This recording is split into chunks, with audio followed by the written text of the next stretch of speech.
Bonjour à tous, je suis le docteur Guillaume Solé, je suis neurologue d'adulte et je m'occupe du centre de référence des maladies neuromusculaires de Bordeaux. Et donc, je suis en particulier en charge de la prise en charge des patients qui ont des neuropathies amyloïdes familiales, de la partie neurologie, bien entendu. Donc, aujourd'hui, je vais voir avec vous comment optimiser le diagnostic de cette pathologie sur un quart d'heure, 20 minutes. Médias d'intérêt.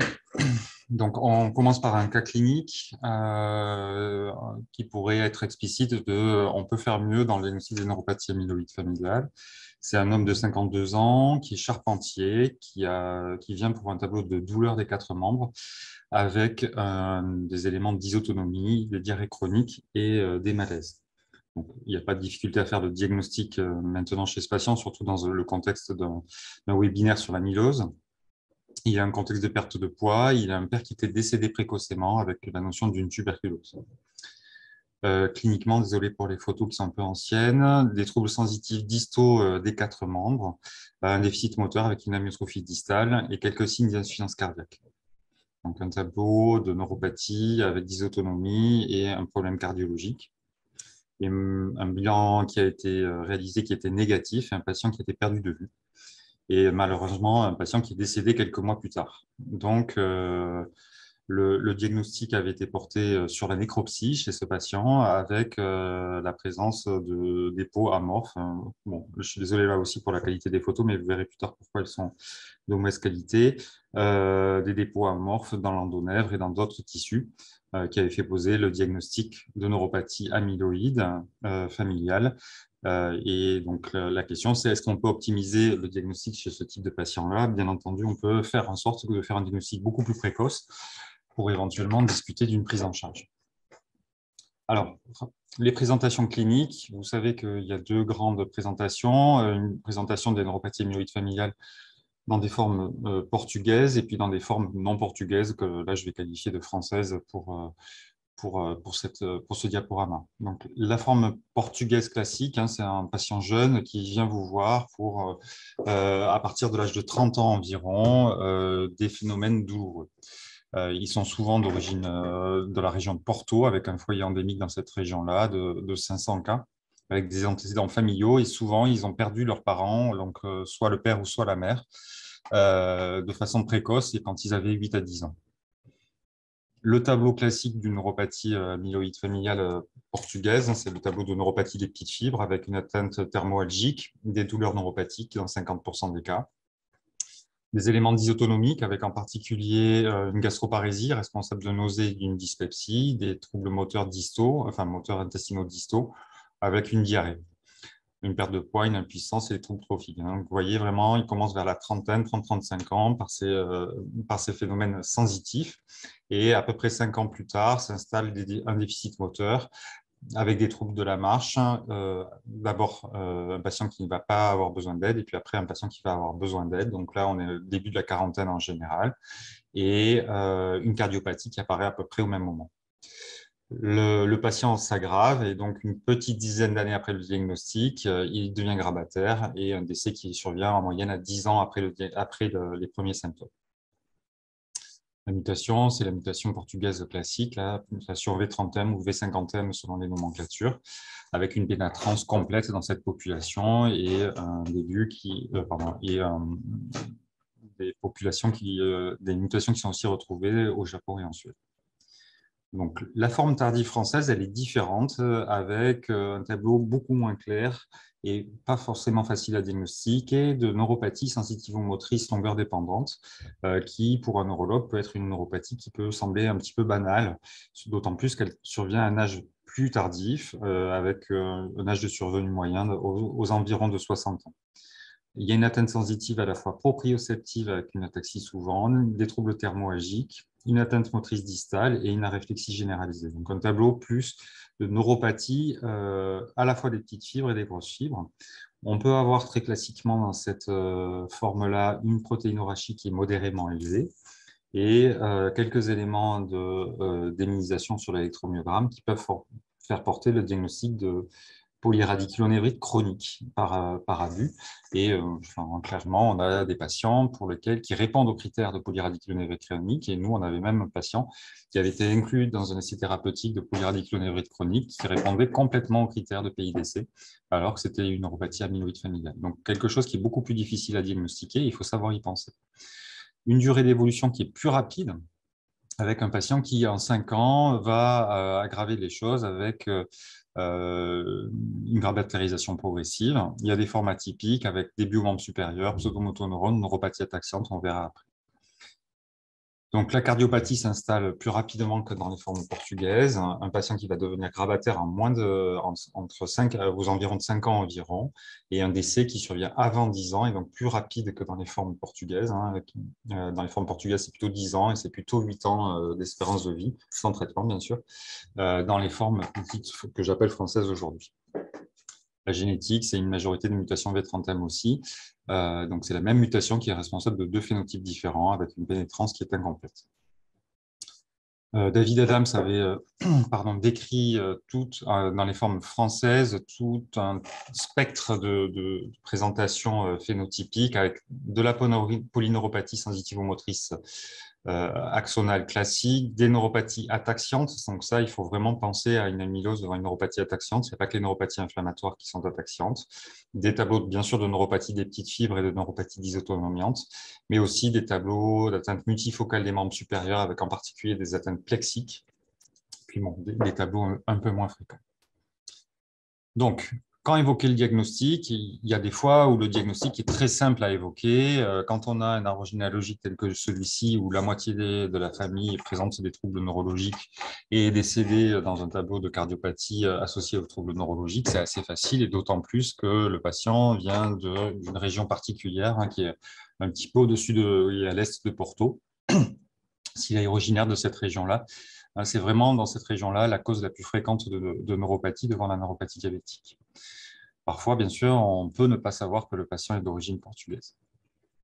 Donc, le tableau de neuropathie des petites fibres classiques des formes portugaises, c'est, vous le savez, une atteinte de la sensibilité thermoagique avec des douleurs neuropathiques au niveau des pieds et des mains, une hypoesthésie thermique distale, donc une insensibilité, par exemple, d'un patient qui ne va pas sentir si la douche est chaude ou froide au niveau des pieds, et une hypoesthésie à la douleur. Ça, c'est le côté thermoalgique. Et le côté atteinte végétative, vous savez bien ça, l'hypotension orthostatique, les troubles de l'accommodation, on ne pose pas souvent la question, la xérostomie, la xérophthalmie, les troubles moteurs digestifs, diarrhée, constipation, la gastroparésie, les troubles vésicosphingtériens et l'impuissance. Il faut toujours savoir poser chez un homme la question des troubles érectiles devant une neuropathie. C'est parfois, et voire même souvent, le premier symptôme dysautonomie chez ces patients. On peut avoir aussi une dyshydrose. Donc, l'exemple d'un tableau petite fibre, mais atypique. Un patient de 44 ans, il est d'origine congolaise. Il vit en France depuis 20 ans. Il est au retour au pays une fois par an. On a la notion d'un frère qui serait en fauteuil roulant, mais on n'a pas plus d'informations que ça. Il est au pays. Il n'a pas d'antécédent personnel, mais 6 mois avant de venir voir nos confrères dermatologues, il avait présenté une brûlure non ressentie sur un radiateur.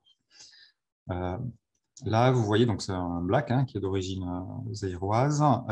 Il s'était exposé au soleil, puis en cette saison-là, premier soleil, et il a présenté un coup de soleil. Donc, quelque chose qui est quand même franchement atypique pour quelqu'un d'origine africaine, avec phlyctène, ulcération et une aggravation assez nette de ces troubles. Donc, en lien direct avec une hyposensibilité thermoalgique. Les dermatos font un bilan extensif, ils tombent sur une protéinurie élevée. À l'ETT, il a une hypertrophie septale. Ils éliminent tout un tas de maladies systémiques, ils éliminent une lèpre. Et à l'EMG, on a un tableau de polyneuropathie sensitivo-motrice sévère. Et c'est la biopsie Donner qui avait porté le diagnostic chez ce patient, avec, vous voyez, donc, les filets nerveux. Et là, on voit bien les dépôts de substances amyloïdes, qui sont des dépôts amorphes, sans aucune morphologie particulière. quand on marquait au rouge Congo, donc on voit bien là le rouge Congo qui marque aussi les dépôts amyloïdes, et le marquage avec l'anticorps dirigé contre la transthyrétine qui confirmait le diagnostic d'amylose à transthyrétine chez ce patient, donc devant un tableau de neuropathie touchant la sensibilité thermoralgique chez un black. Donc, il avait une mutation V30M portugaise classique. Et en fait, en reprenant l'interrogatoire et en reprenant surtout l'histoire du Congo, il y a une région du Congo qui a été conquise par les Portugais au XIXe siècle. Peut-être un ascendant portugais chez ce patient, on ne sait pas. Donc, il y a des tableaux beaucoup moins classiques, donc de tableaux de neuropathie sensitive avec une neuropathie sensitive axonale classique, mais il va falloir savoir l'évoquer quand on va avoir une atteinte thermoalgique précoce, là aussi, des troubles gastro-intestinaux, des troubles sphinctériens et sexuels. Et surtout, vraiment l'élément qui doit faire évoquer une amylose, c'est l'aggravation. Un patient qui, en quelques mois, présente d'abord des troubles sensitifs vraiment très distaux au niveau des pieds et qui, en quelques mois, à des troubles qui vont remonter au genou et toucher le membre supérieur, ça doit faire évoquer l'évolutivité une amylose, hein, vraiment. On peut avoir des antécédents de canal carpien, mais ça, c'est assez banal chez les patients de plus de 60 ans, donc ce n'est pas forcément un élément d'orientation très spécifique. Donc vraiment, l'élément d'évolutivité doit faire poser le diagnostic, évoquer en tout cas le diagnostic. On peut avoir des tableaux encore plus étonnants, des tableaux de polyradiculonévrite. Donc là, on a un homme de 31 ans, il est cambodgien. Donc c'est vraiment pour s'éloigner du Portugal à chaque fois, hein, non, vraiment pour dire qu'il n'y a pas que des patients portugais, hein, des troubles de la marche, une altération d'état général. Il avait une ataxie proprioceptive, excusez-moi, avec une apalesthésie, un déficit moteur distal et proximal des 4 membres associé à une amyotrophie. On voit très bien ici, l'amyotrophie ténare, on ne la voit pas très bien, mais on voit très bien la myotrophie hypoténare et la myotrophie des muscles intrinsèques du pied. Il est réflexique et il n'a pas de douleur, hein, ce patient-là. On fait un électromyogramme. Donc, sur l'électromyogramme, on a des réductions des amplitudes, mais surtout, on observe quand même des anomalies déminisantes avec des vitesses qui devraient être à 45 mètres par seconde au membre supérieur, alors que là, elles sont qu'à 30 mètres par seconde. Bon, l'interprétation est plus compliquée là, sur ce cubital qui est très atteint. Et on a des latences des ondes F qui sont très largement altérées, puisqu'on devrait être à 30 millisecondes et on a plus de 70, témoignant d'une atteinte déminisante. Et même de ce côté-là, on ne sort pas l'onde F. Donc, on avait conclu une histoire de neuropathie axonale avec éléments de démyélisation, traité comme une PIDC, d'autant plus qu'il avait une protéinorachie élevée à 1,50 g. Donc, on lui fait des immunoglobulines, on lui fait des… Ah, pardon, oui, il avait aussi évocateur de PIDC, une hypertrophie des racines avec, vous voyez ici, une racine sacrée avec un élément nodulaire au niveau radiculaire. On lui fait des IGIV, des corticoïdes, c'est totalement inefficace. Et comme on avait quand même chez ce patient une petite arrière-pensée, on lui a fait la biologie moléculaire TTR. On est retombé de nouveau sur la mutation V30M. Donc vraiment, ça, c'est pour dire qu'il ne faut pas évoquer l'amylose que dans la population portugaise. Il faut savoir évoquer l'amylose dans d'autres types de populations et avec d'autres présentations neurologiques, hein. Donc, je vous ai présenté neuropathie des petites fibres, PIDC, neuropathie banale. Donc, il faut savoir y penser quand on a une neuropathie qui s'associe à une pathologie rénale, à un canal carpien, à des éléments dysautonomiants, des anomalies oculaires, des anomalies cardiaques et vasculaires qu'on va voir après, des manifestations gastro-intestinales essentiellement d'origine dysautonomique. Il y a quand même aussi des formes très, très atypiques d'un point de vue neurologique, avec ici une famille qui est une famille d'origine basque, qu'on connaît bien, qui a été décrite il y a une dizaine d'années par nos confrères, qui présente des hémorragies méningées, des hémorragies sous-arachnoïdiennes, avec sur la nécropsie la présence de dépôts amyloïdes, hein. La protéine transthyrétine est aussi produite par les plexus choroïdes, et ce qui peut expliquer la présence d'anomalies vasculaires au niveau cérébral, ce qui nous pose problème puisque la majorité de nos traitements ne passent pas la barrière hémato-méningée, donc c'est des choses sur lesquelles on n'a aucune action. Et il se trouve que je suivais le fils d'un des patients enfin, je suis plusieurs membres de la famille, mais notamment le fils d'un des patients qui était décédé et qui est décédé il y a une quinzaine de jours, là aussi dans un tableau d'hémorragie méningée, donc 20 ans plus tard. Donc c'est assez catastrophique. Donc, devant une neuropathie, quand on pense à une neuropathie, on fait bien sûr un électromyogramme. Si cet électromyogramme est anormal, ben, on évoque le diagnostic de neuropathie périphérique, donc là, c'est facile. Si l'électromyogramme est normal, on va penser à une neuropathie des petites fibres, donc on va faire les tests pour cela, le réflexe cutané sympathique, l'intervalle ARR, le pseudoscan et la biopsie cutanée. Bien sûr, si là c'est de nouveau normal, on va se poser la question si les troubles neurologiques ne viennent pas d'une autre origine que le système nerveux périphérique. Par contre, si le MG est anormal ou si on retrouve des arguments pour une neuropathie des petites fibres, on fait un bilan étiologique, un bilan de base qui comprend l'hémoglobine glyquée, la recherche de la sérologie, la recherche d'insuffisance rénale, la recherche de l'anomalie de gamme-apathie monoclonale, un bilan immunologique. On fait bien sûr une ponction lombaire dès qu'on n'a pas l'étiologie d'une neuropathie. On fait, et il faut faire de façon précoce, la biologie moléculaire pour la TTR, éventuellement une imagerie et éventuellement une biopsie neuromusculaire si on n'arrive pas à faire le diagnostic. Donc, il faut penser à une amylose devant tous les drapeaux rouges. Donc, l'origine portugaise, bien entendu, ça c'est facile. L'histoire familiale, là aussi facile. La dysautonomie, là aussi on y pense. Mais devant d'autres neuropathies qui n'ont pas ces caractéristiques-là, il faut y penser devant l'évolutivité, devant l'absence de réponse au traitement si on est devant une PIDC, devant la présence de troubles trophiques, je vous l'ai montré, l'altération de TH générale, la présence d'un canal carpien, et il faut savoir rechercher la présence d'atteinte d'autres organes, donc l'atteinte rénale, pardon, excusez-moi, l'atteinte ophtalmo, l'atteinte cardiaque. Et donc, si on reprend le patient de tout à l'heure, il avait plein de ces drapeaux rouges. Il avait une histoire, il n'était pas portugais, mais il avait une histoire familiale. Il était dysautonomique, il était évolutif. Il avait une altération de l'état général et il avait une atteinte cardiaque. Donc vraiment, il aurait fallu évoquer l'amylose dès le début et on ne peut pas trop en vouloir aux auteurs de ce papier-là, parce que c'était un papier de la littérature, puisqu'en fait, c'est un papier de 1929. Et c'est pour ça que les photos n'étaient pas super jolies. Et en fait, c'est probablement la première description dans la littérature d'un patient qui a une amylose.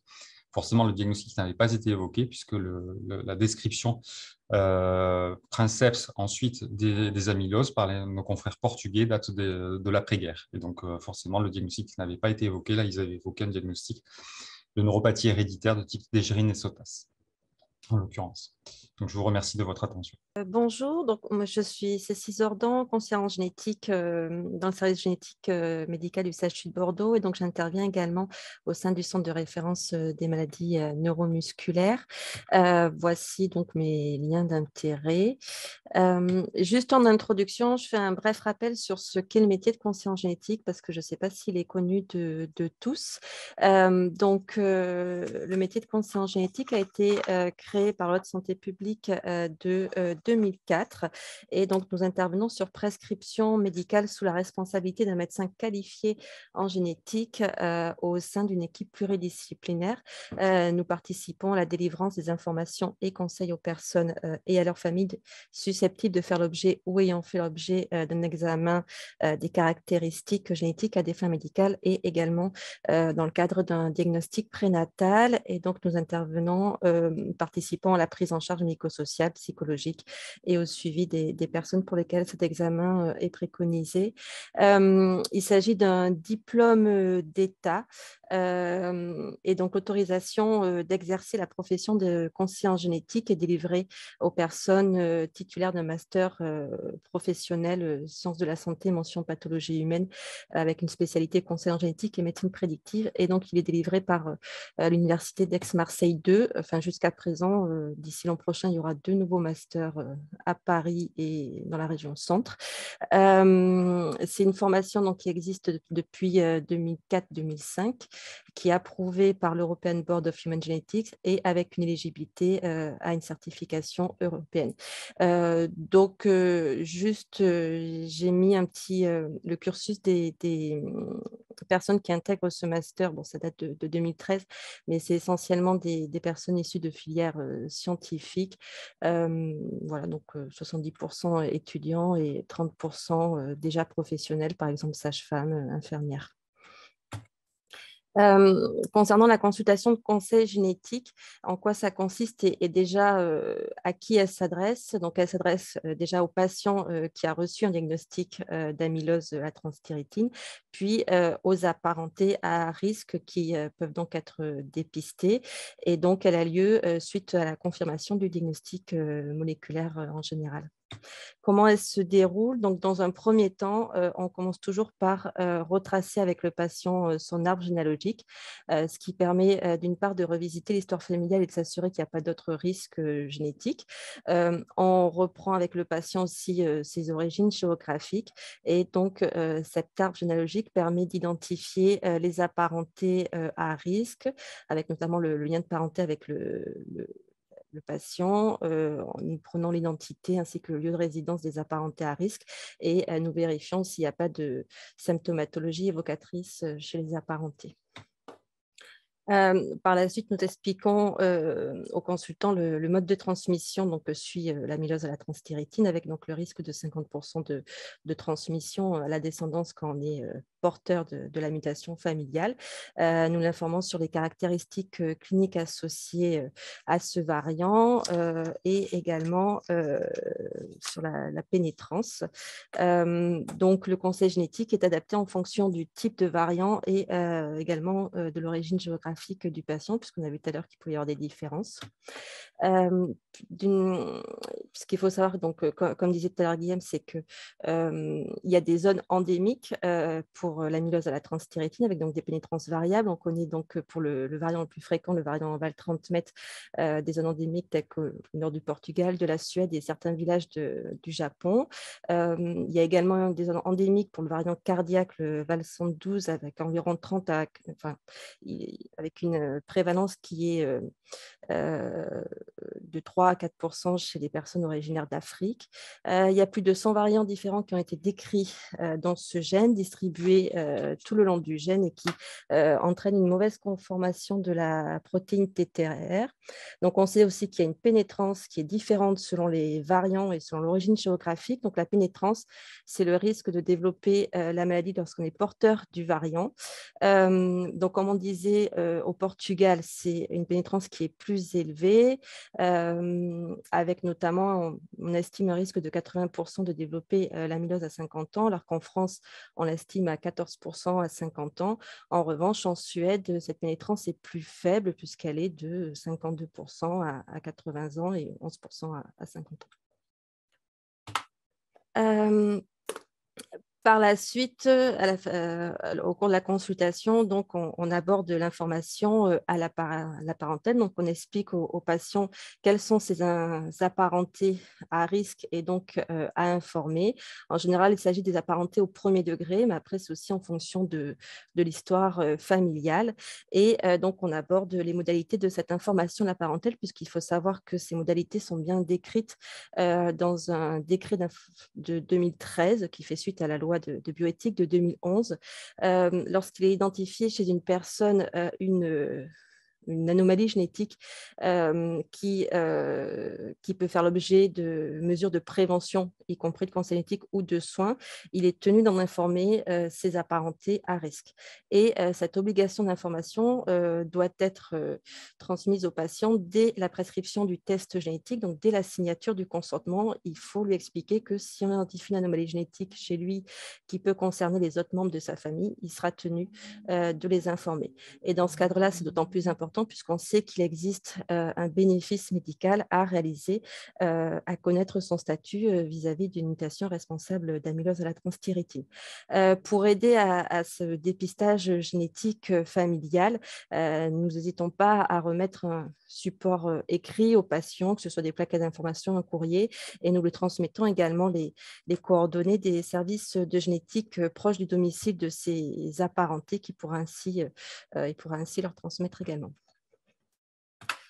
Voilà, j'ai mis un petit exemple sur la manière dont nous fonctionnons à Bordeaux. Nous avons mis en place des consultations multidisciplinaires.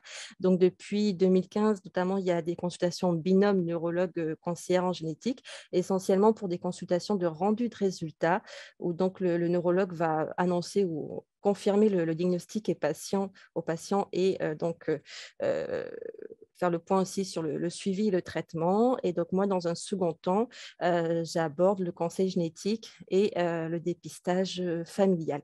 Il y a aussi des consultations multidisciplinaires en cardiogénétique depuis plus longtemps, depuis 2007, avec le professeur Caroline Roerick-Tambo et puis récemment Manon Laurent, qui est conseillère en génétique.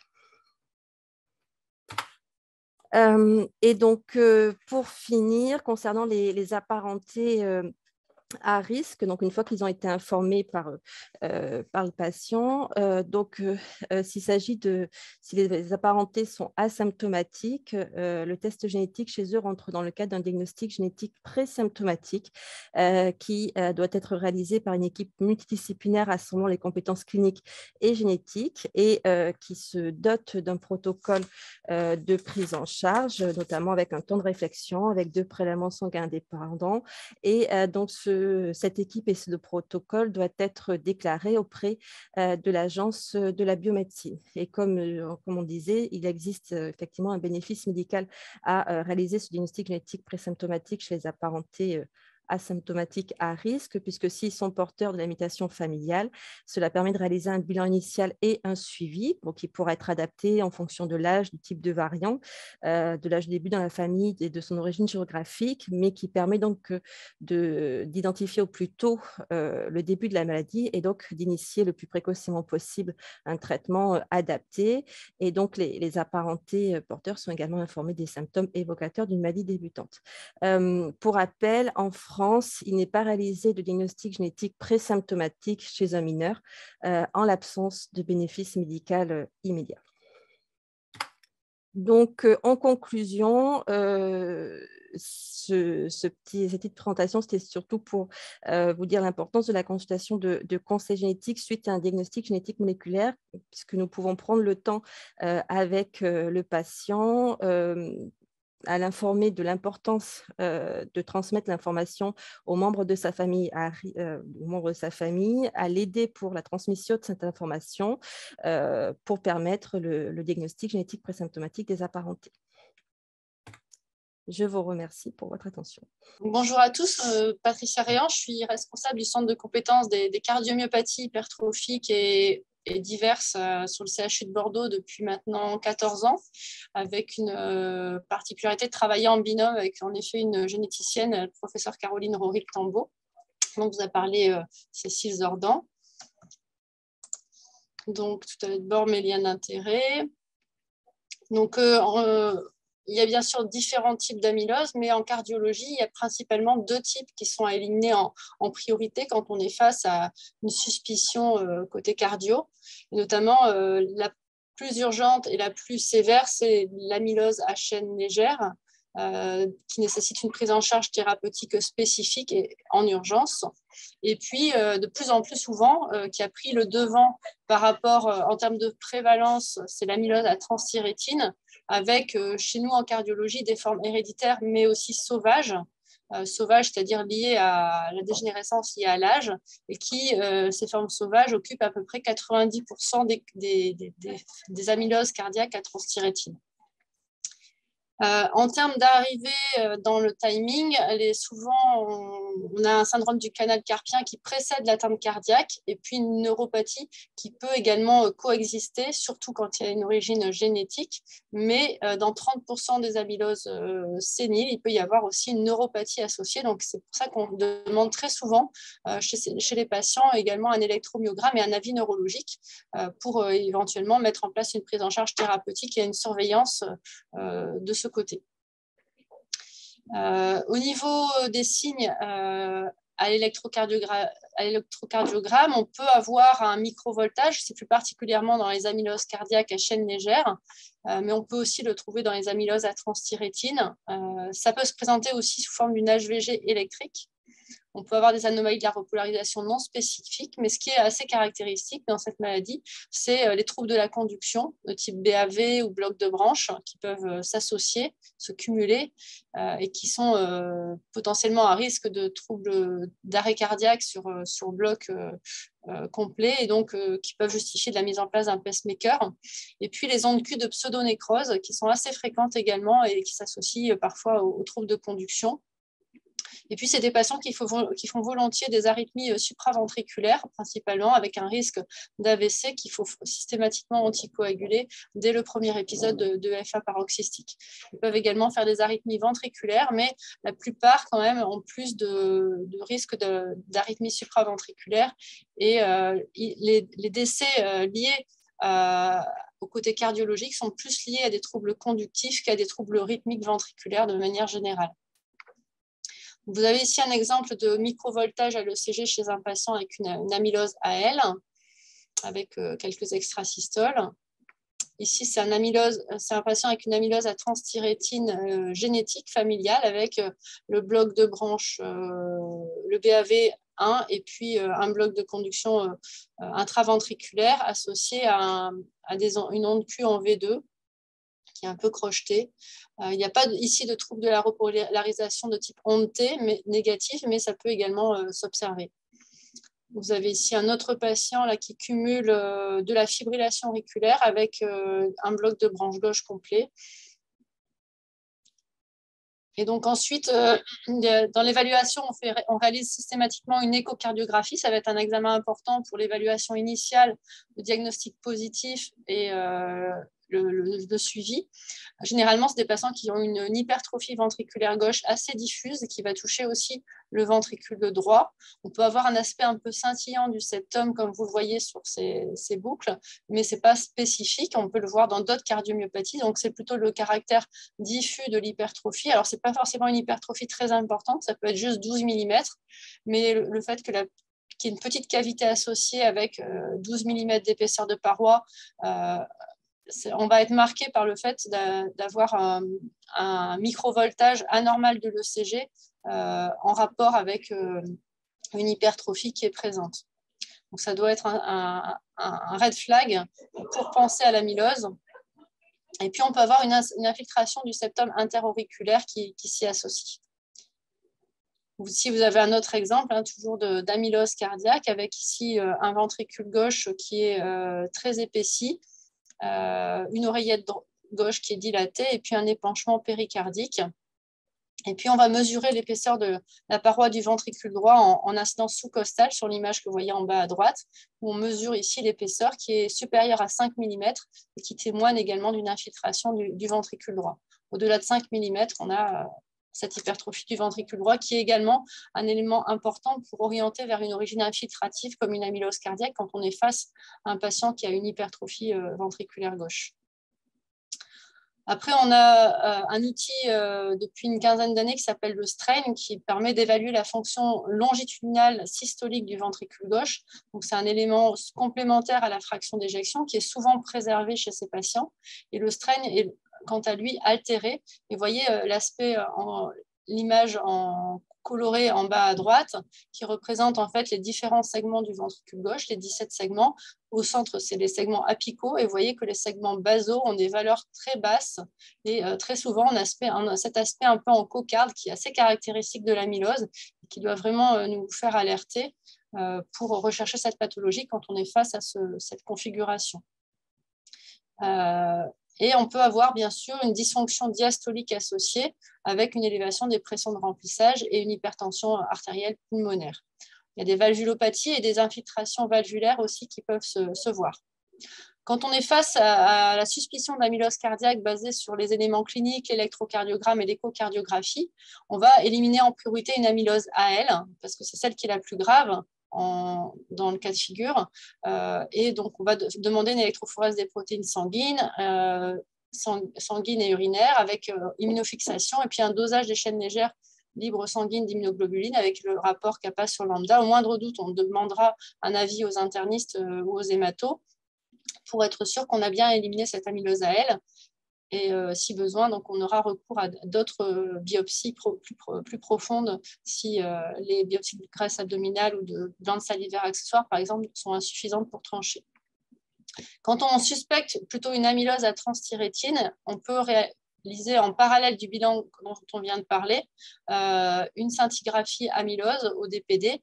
C'est un traceur qui normalement se fixe au niveau des os et dans l'amylose à transthyrétine va se fixer à d'autres endroits et notamment au niveau cardiaque.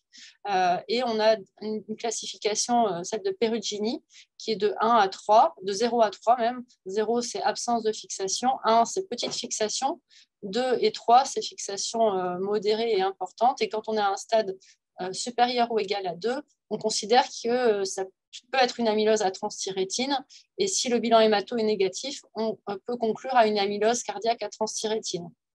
Par contre, si on a un stade 1, on va être obligé de réaliser forcément des biopsies parce que ça peut être une amylose AL. On sait que les amyloses AL peuvent fixer un petit peu à la scintigraphie aussi.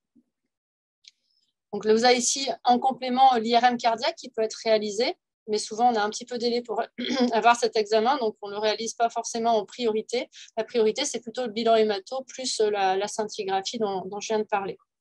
Et l'IRM cardiaque va pouvoir éventuellement orienter l'étiologie si on a un doute entre, par exemple, ici les rehaussements tardifs d'une CMH sarcomérique qui vont donner des rehaussements plutôt au niveau des insertions du ventricule droit sur le ventricule gauche et au niveau des zones hypertrophiées qui sont généralement plutôt septales. La maladie de Fabry va donner des rehaussements plutôt au niveau inférolatéral, basal, au niveau médio-ventriculaire. Et puis dans les amyloses cardiaques, on va avoir des rehaussements qui sont plutôt sous-endocardiques, circonférentiels, qui vont toucher les deux ventricules, parfois aussi les oreillettes, qui peuvent être parfois plus diffus dans les amyloses à transthyrétine. Ce n'est pas toujours l'aspect un peu en rail qu'on voit dans les amyloses, surtout dans les amyloses AL. Dans les amyloses à transthyrétine, ça peut être des rehaussements plus épars. Et on a des techniques de caractérisation complémentaires, le TA mapping, qui permettent d'évaluer le volume extracellulaire. Et on a notamment le marqueur du T1 myocardique qui est très augmenté en cas d'amylose, supérieur à 1000, voire 1100 millisecondes.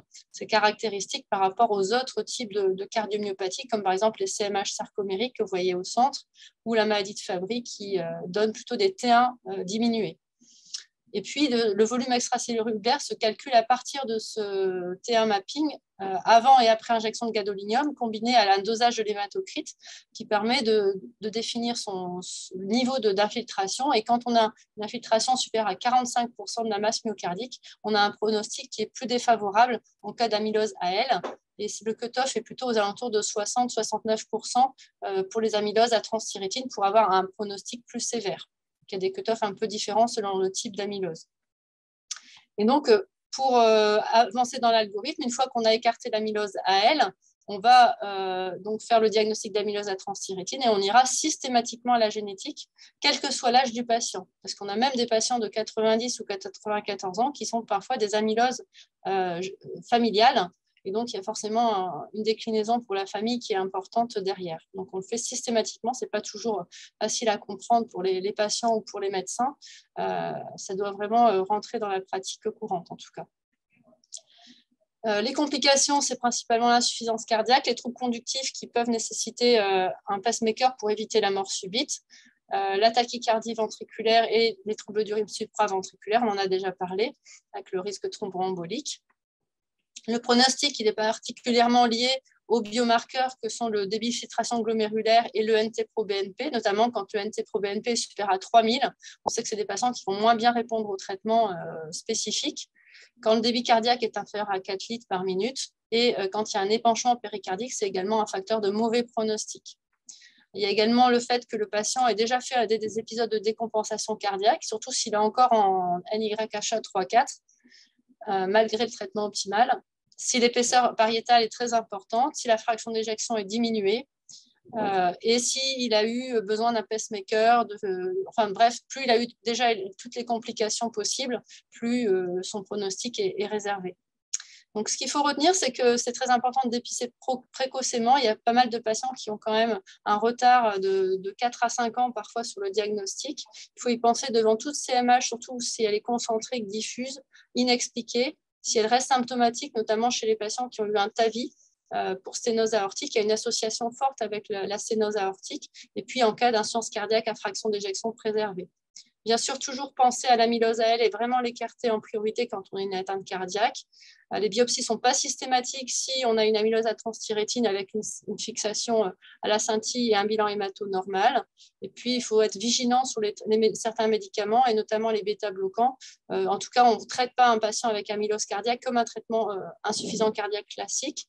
Et il faut vraiment répéter les holters ECG au moins tous les 6 mois, voire faire des holters longue durée ou des explorations électrophysiologiques, surtout si le patient est symptomatique ou qu'on voit évoluer les troubles de la conduction au fil du temps. Et systématiquement des analyses génétiques, quel que soit l'âge. Je vous remercie de votre attention.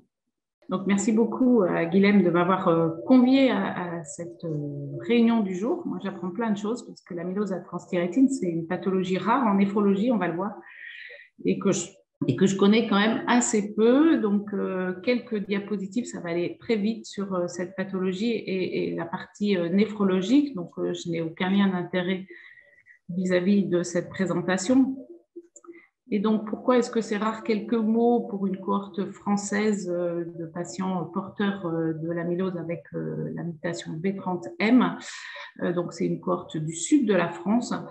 85 patients, donc ça correspond aux données d'âge que nous a présenté Guilhem tout à l'heure. Et finalement, sur ces 85 patients, 16 présentent des atteintes rénales. Une dizaine avec une protéinurie de rang faible, un seul avec un syndrome néphrotique vrai.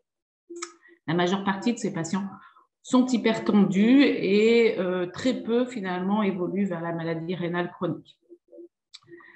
Alors, pour parler de cette pathologie, j'ai pris un cas clinique d'un jeune homme que je ne suis pas pour sa maladie rénale chronique. Il vient du Pays Basque, on le connaît, il est connu ici du centre de référence. J'ai fait sa connaissance dans l'optique d'une transplantation rénale. Donc, c'est un jeune patient pour lequel l'amylose a été diagnostiquée en 2011 dans un tableau premier de dysautonomie, avec à l'époque diagnostic sur des biopsies de glandes salivaires et de thyroïde. Il a bénéficié dans le cadre de cette pathologie d'une transplantation hépatique en 2015 et à l'époque il avait une fonction rénale à peu près correcte. Et sa fonction rénale s'est dégradée dans les suites de la greffe hépatique, raison pour laquelle il a été biopsié. Donc, c'est la fonction biopsie rénale qui est ici. Et donc, que montre la biopsie? Bien, comme on peut s'y attendre, des lésions d'amylose, donc des lésions non typiques d'amylose ou typiques d'amylose, donc avec des dépôts amyloïdes qu'on voit dans le glomérule et dans les vaisseaux. La fameuse coloration rouge Congo avec la biréfringence, jaune et vert. Donc ça, c'est des lésions d'amylose qui sont non spécifiques. Et puis après, effectivement, en immunohistochimie, on a le marqueur qui permet de diagnostiquer l'amylose à transthyrétine et qui permet de la différencier d'autres types d'amylose, en particulier comme pour le cœur de l'amylose AL. Parfois, ce n'est pas suffisant pour typer l'amylose si on n'a pas de diagnostic par ailleurs et il y a des possibilités de protéomique par spectrométrie de masse. Je crois que ça ne se fait pas à Bordeaux, mais ça peut se faire ailleurs, m'avait dit le docteur Chauveau qui m'a aidé pour la présentation histologique. Dans le cadre de cette amylose, qu'on voit quand même assez souvent en néphrologie, la présentation de l'amylose à transthyrétine n'est pas typique puisqu'il y a finalement peu de protéinurie chez ces patients. La protéinurie n'est pas au premier plan. Donc ça, ce sont les lésions typiques d'amylose, mais ce patient qui a été greffé hépatique dans le cadre du traitement de son amylose n'a pas développé de maladie rénale en raison de son amylose, mais plutôt en raison de lésions non spécifiques qui sont venues se surajouter à des lésions préexistantes d'amylose probablement, et qui sont des lésions non spécifiques, donc d'atteinte tubulo-interstitielle et vasculaire, qui sont liées à la toxicité des anticalcinorines utilisées dans le cadre du traitement de sa greffe hépatique. Et c'est souvent ce qu'on a chez les patients greffés d'autres organes, avec une toxicité des traitements immunosuppresseurs sur le rein qui peut par ailleurs être altérée par une autre maladie. Donc, c'est le cas ici. Donc ça, c'est assez classique, le patient est pris en charge et quand on regarde l'évolution et l'histoire entre guillemets naturelle de sa maladie rénale, on a une évolution en dents de scie. Donc l'échelle de temps ici, je ne l'ai pas noté, mais c'est 2011 et ici jusqu'en 2019. Et donc des épisodes d'insuffisance rénale aiguë fonctionnelle ici en 2017, obstructive ici en 2018, avec ici nécessité d'hémodialyse temporaire chez ce patient, donc vraiment des épisodes aigus sévères. Et c'est un peu la caractéristique de cette atteinte néphrologique dans le cadre de l'amylose à transthyrétine, puisque, on l'a vu tout à l'heure, la dysautonomie est vraiment au premier plan, de ce que j'ai compris. Et donc, ces patients ont des troubles digestifs hauts ou bas, responsables de vomissements et ou de diarrhée qui peuvent entraîner des insuffisances rénales fonctionnelles, ce d'autant plus qu'il y a une insuffisance rénale sous-jacente. Donc ça, c'est la première cause. Et puis la deuxième cause, c'est qu'ils peuvent avoir une vessie neurologique responsable d'épisodes de rétention aiguë obstructive, compliquée plus ou moins d'infection urinaire et s'accompagner donc d'insuffisance rénale aiguë obstructive. C'est le cas chez ce patient qui a qui a été dialysé sur un épisode aigu d'insuffisance rénale aiguë obstructive dont il a partiellement récupéré. Et donc, quand on a une dégradation de la fonction rénale chez ce type de patient, il peut y avoir des lésions histologiques spécifiques, mais il faut penser aux causes dites curables. Dans le contexte d'une perte de poids, vérifier qu'il n'y ait pas de troubles digestifs, quelle est la diurèse actuelle du patient et penser à d'emblée réaliser un bilan sanguin, mais aussi urinaire et une échographie, ce qui permet d'apporter une réponse rapide à des dégradations aiguës chez ce type de patient. Bon, malheureusement, l'histoire naturelle, j'allais dire, de ce patient le conduit à débuter de façon définitive l'épuration extra-rénale fin d'année 2019, puisque à chaque épisode aigu, et c'est souvent ce qu'on voit chez les patients qui ont une maladie rénale chronique, et en fait, la récupération est incomplète et donc petit à petit, ce patient va être mis en hémodialyse et ça pose la question de la prise en charge en suppléance chez ce type de patient. Puisque l'hémodialyse peut être difficile à gérer si on est en situation de grosse dysautonomie avec ou pas une atteinte cardiologique associée. Et donc, des difficultés techniques à réaliser cette circulation extracorporelle. Par ailleurs, l'hémodialyse est de plus mauvais pronostic chez les patients dénutris, ce qui peut être le cas dans le cas de ces troubles digestifs. Et en tout cas, la dialyse péritonéale, si le patient est dénutri, est contre-indiquée en cas de dénutrition. On s'oriente plutôt vers une technique d'hémodialyse. Et donc, se pose la question pour ces patients du traitement de référence qui est la transplantation rénale.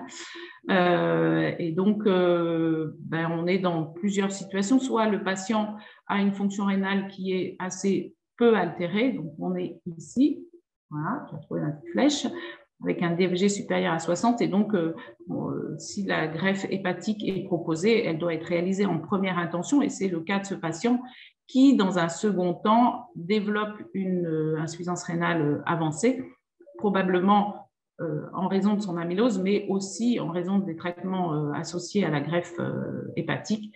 Et donc, dans ce cadre-là, on peut proposer en deuxième intention, après la greffe hépatique, une transplantation rénale.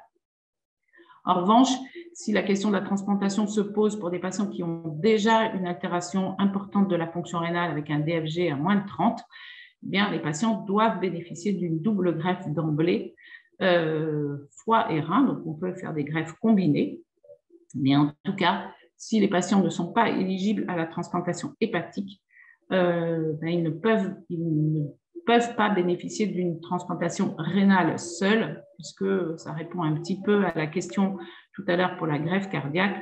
Le risque de récidive est important et on ne greffe pas un rein si la maladie initiale n'est pas contrôlée. Donc, pas de transplantation rénale sans transplantation hépatique. Et donc, pour terminer rapidement, un autre élément particulier que j'ai retrouvé pour cette amylose que je n'ai pas retrouvé dans le dossier de ce patient, mais qui est important, c'est l'atteinte cardiologique et son impact rénal. Donc, bien entendu, on peut avoir, en cas d'atteinte cardiaque sévère, une insuffisance rénale fonctionnelle dans le cadre d'un syndrome cardio-rénal. Donc, ça, ce n'est pas spécifique, mais j'ai trouvé plusieurs cas décrits d'atteinte rénale non pas fonctionnelle, mais organique, qui est liée à des infarctus rénaux. Donc là, c'est une série française encore à Mondor qui a repris les atteintes rénales de patients atteints d'amylose. Donc, on a quelques amyloses AL, mais essentiellement des amyloses à transthyrétine. Et chez ces patients-là, quand on les recherche, on découvre des infarctus rénaux. Donc soit sur des découvertes fortuites, soit dans le cadre d'un bilan de protéinurie. Donc, ce n'est pas forcément une protéinurie liée à l'amylose histologique, mais bien à d'autres mécanismes. Et puis parfois, des formes beaucoup plus sévères avec des insuffisances rénales qui sont d'emblée de mauvais pronostics, puisqu'il n'y a pas de possibilité de récupération dans ce cadre-là.